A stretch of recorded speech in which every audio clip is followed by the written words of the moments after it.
Ça pourrait être aussi simple de démontrer l'impact que les jeunes ont eu au travers des années, puis comment ça a évolué jusqu'à aujourd'hui, puis où est-ce qu'on aimerait être justement dans 150 ans, dans 10 ans, peu importe, puis de voir comment est-ce que les jeunes se sentent face à ça. Des fireworks! Ça va être le fun. Je pense que, pour la FJCF, ça serait une bonne occasion de réunir tout le monde encore, parce que c'est important la Confédération, sinon on serait pas vraiment là, puis on serait pas vraiment un pays uni.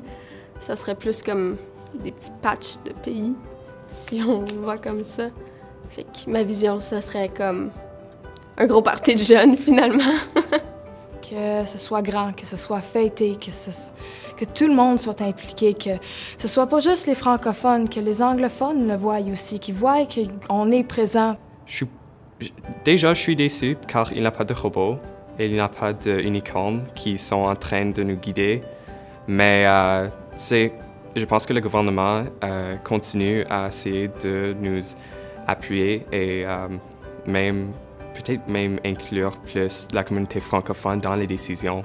Je pense qu'il faut parler de choses qu'on a eu peut-être trop peur de parler auparavant.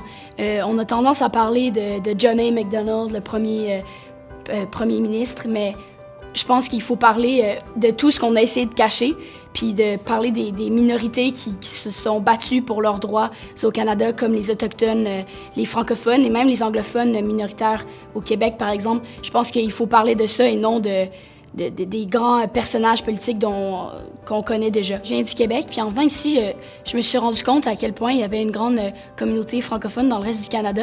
Puis honnêtement, je vais l'avouer, je me trouve assez ignorante, mais je savais absolument pas qu'il y avait une aussi grande communauté francophone. Puis je pense que je suis pas la seule, donc pour le 150e, je pense qu'il faudrait peut-être que les francophones on s'unisse ensemble, puis qu'on prouve que et oui, on est francophone aussi de l'ouest en est du pays. Moi, il y a une phrase qui est dans le musée des droits de la personne à Winnipeg que j'ai beaucoup aimé, qui essentiellement dit on peut vraiment pas dire qu'on a tous le même passé, mais on peut avoir tous le même futur. Puis je pense que c'est en même temps célébrer le passé, mais aussi un peu s'avancer sur qu'est-ce que le Canada va être pour les prochains 150 ans. Moi, je pense que quelque chose qui pourrait être intéressant, c'est de vraiment avoir des capsules ou des informations faciles d'accès puis rapides où est-ce qu'on apprend l'histoire des derniers 150 ans des francophones dans chaque province. Parce qu'on en apprend un petit peu, on entend parler de Louis Riel, des Acadiens, du Québec bien sûr, mais je connais pas grand-chose des francophones de la Saskatchewan ou de l'Alberta au nord et tout ça. Puis moi, je trouve ça vraiment intéressant de savoir qu'est-ce qui s'est passé au cours des derniers 150 ans. Est-ce qu'il y a eu plein de francophones au territoire? Qu'est-ce qu'ils ont fait? Puis peut-être aussi faire la plus grosse poutine du monde, ça pourrait être pas mal intéressant. Puis bien célébrer le Canada, puis montrer qu'on est des fiers francophones.